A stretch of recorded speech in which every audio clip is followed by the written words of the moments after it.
So we're now going to take a look at your home page. Once you have added all of your students, you're going to see those under the student selection. And again, I'm going to review the triangle here means that the student has not been paid for and is not active. And currently I have it on all, so I'm seeing all the students that I've ever put into TeachTown Basics. If I click on active, I'm just going to see those students who are my current and active students. And again, if you click inactive, you'll see those who you've disabled or deactivated, that you've deactivated. So we're going to stay on our active student page here. And you'll see I have all my list of students. And we're going to find Sally Social. There she is. And I've selected my current student by clicking on her name. So you could go ahead and choose one of your students as well. Now, what you're looking at here and on your screen, your student hasn't started any lessons. So under the lesson progress, you're not going to see anything listed here yet. The students are going to go through a warm-up phase. It's going to last about 15 to 20 minutes where they're just interacting with our rewards and learning to interact with the software. Once they're through that, they're going to move into an assessment phase where the computer will pull trials across each of the learning domains and assess the student.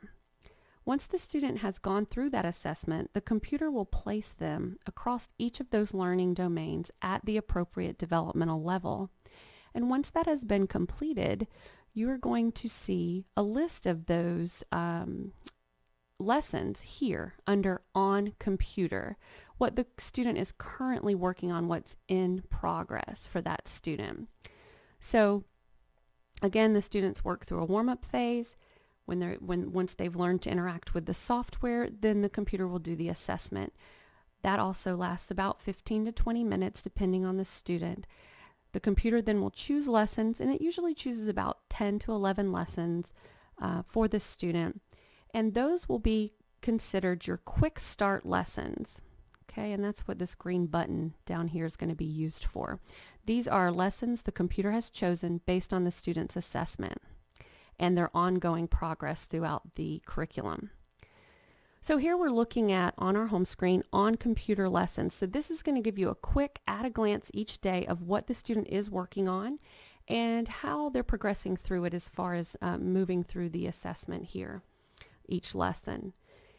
You can click on Mastered and you can see any lessons the student has mastered.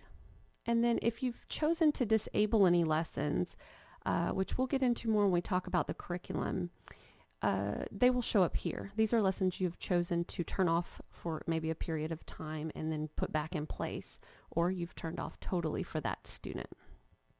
I'm clicking back on In Progress. Again, these are On Computer lessons and what my student is currently working on in the computer. Initially, that will be just your quick start lessons until the student has worked through the curriculum more. You can also add additional lessons, which we'll talk about more when we get into the curriculum under facilitator selected lessons, and those lessons will show up here also. Any lesson the student is currently working on is going to show up under this category in the computer. Now, TeachTown Basics is a blended approach of both on-computer lessons as well as off-computer lessons. Those lessons that you're doing off the computer generalize the skill the student has learned on the computer.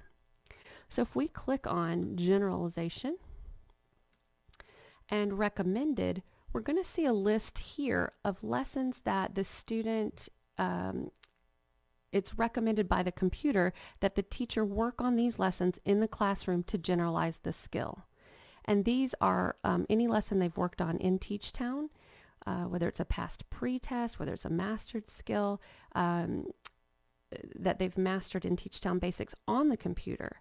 We're wanting then to target those lessons in the classroom for generalization. And what this allows you to do is take data and collect data on how the student is performing on those lessons in the classroom during one-to-one instruction, small group instruction, or whole group instruction, so that you can track data, and then all that data is reported and graphed for you as you enter the information. So we'll get into this generalization data collection tool more. When we move through and get into the curriculum, we'll do another segment here on how to use the generalization data collection tool to track data for those lessons you're targeting in the classroom. But just to explain this screen, what you're seeing are lessons that are recommended, current lessons that you have begun taking data on for generalization, and lessons that were mastered under generalization, and anything you might have saved for later. If you click on View All Generalization Lessons, it's going to take you into the Curriculum tab where you can see each of the lessons with the lesson plans, and also by clicking on these titles, you'll also get that information. So we'll cover more of that when we get into how to use the generalization tool. I'm going to go back to my on-computer lessons. We're going to focus first in this area. How do I start a student session? How will that session begin? We will move into that in just a moment. I want to take a look now at each of the tabs here, just giving you a little overview, because we're going to break down each of those and teach those to you in just a moment. It's very easy to get going with TeachTown and get your students up and running, and we're going to show you how to do that using this Quick Start button.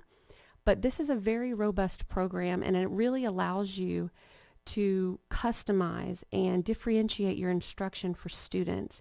And under the Current Student tab, you're going to have ways to change some of the display settings to customize for students' specific needs.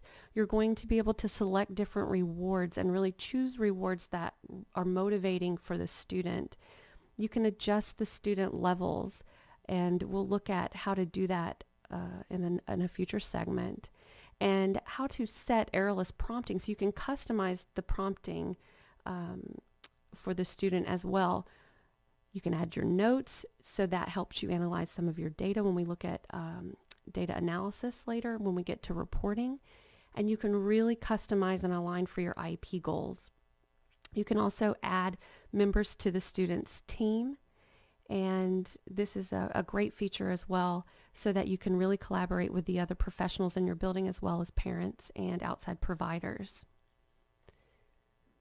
The Curriculum tab allows you access to all computer lessons and will give great details as to what the lesson targets are, as well as if it's currently, in progress for that student.